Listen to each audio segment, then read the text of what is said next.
Halo, kembali lagi di podcast Diskartos episode 63.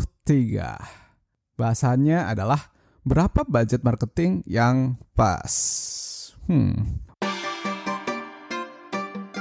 Buat teman-teman yang baru join ke podcast Diskartos, ini adalah podcast tentang keuangan, investasi, ekonomi, dan bisnis. Di season kedua, gue akan challenge, gue akan kulik ide-ide dari buku, orang-orang, ataupun berita di sekeliling kita semua. Jelas ditambahkan dengan ide dari gue sendiri.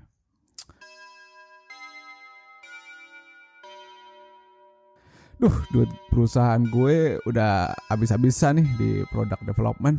Nggak tersisa lagi kalau mesti nyiapin biaya marketing. Nah kan, beberapa kali ketemu dengan klien yang punya background bisnis, pertanyaannya juga mirip-mirip sebetulnya. Anda berapa sih biaya yang pas untuk budget marketing? Pertanyaannya pendek gitu doang, tapi jawabannya bisa panjang dan seabrek. Oke, di sini gue akan bahas secara singkat dulu ya. Sebenarnya baiknya berapa sih budget yang bisa disiapkan untuk biaya marketing? Jawabannya adalah beda-beda bosku. Sebelum ngobrol lebih panjang, kita kudu sadar dulu nih. Apa aja sih yang masuk kategori marketing?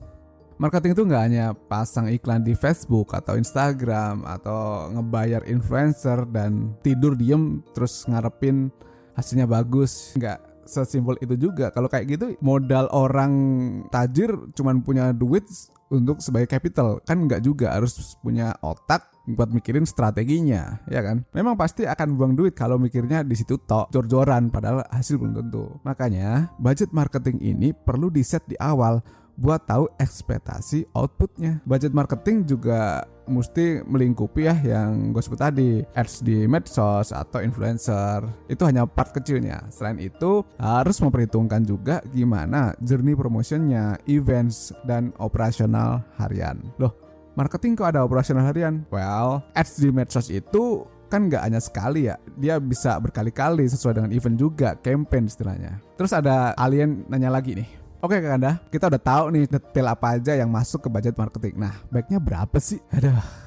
Jawabannya sama lagi, beda-beda bosku. Gini, penjelasannya gini ya. Semua bisnis itu punya karakter yang beda-beda satu sama lainnya. Contoh, kalau you bisnis yang skala gede ke masyarakat, misalnya jualan batu bara, apa kamu akan fokus di marketing di medsos? Mungkin buat bikin kompronya doang, company profile-nya doang itu bisa. Tapi kalau fokus di sana, ya namanya enggak deh. Gue memang melihat beberapa postingan di IG atau TikTok yang jual batu bara, tapi tidak sedip orang-orang yang jual di bisnis fashion. Strategi marketing beda, budgetnya juga beda. Lanjut nih ya, kenapa bisa beda-beda lagi?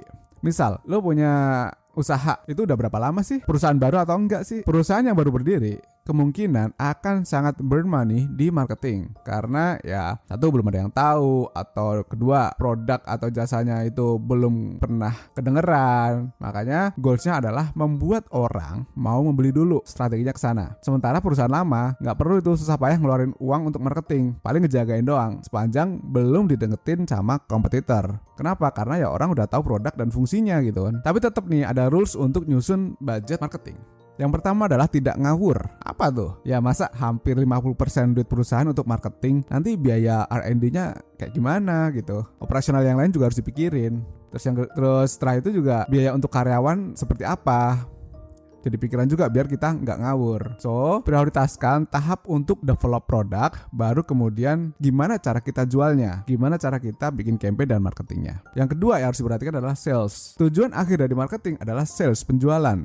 Jadi setiap campaign marketing jalan, lihat apakah ada efeknya ke sales atau tidak. Buat KPI yang matang. Jadi ada istilah customer acquisition. Kelihatan tuh berapa customer yang bisa terjaring dari campaign yang lu bikin. Di sini kita belum bicara soal brandingnya ya, lain ceritanya. Branding bikin orang nyaman dengan perusahaan kita, sementara marketing gimana caranya orang beli produk kita. Yang ketiga nih, yang harus diperhatikan adalah sesuai dengan market. Mahal belum tentu efektif kalau market yang disasar beda. Contoh, jualan susu untuk orang-orang yang usianya 40 tahun ke atas. Apakah cocok jika dijual di TikTok? Bisa jadi ada yang beli jika ada anak mereka yang usia belasan main TikTok. Tapi kalau budgetnya kemahalan jelas nggak pas. Sama nih jika target marketnya anak-anak usia 16 tahun. Untuk saat ini dengan range segitu, TikTok akan lebih efektif buat tempat jualan daripada Instagram. Nah itu adalah 3 poin penting buat kamu mulai. Jadi biar kita gak jor-joran dan mudah-mudahan cuan, mudah-mudahan gak boros. Itu yang bisa gue sampaikan di podcast kali ini. Mudah-mudahan akan membantu teman-teman yang lagi nyusun budget marketing buat masing-masing usahanya. Semoga kalian diberkati, dapat tambahan penghasilan, uangnya makin banyak. Jangan lupa nih ya, jangan lupa kalau udah tajir bagi-bagi juga ke orang-orang di sekitar kamu. Jangan pelit, kalau cuma duit masa pelit-pelitan. Oke, sampai jumpa lagi di podcast Descartes episode selanjutnya. Thank you and bye-bye.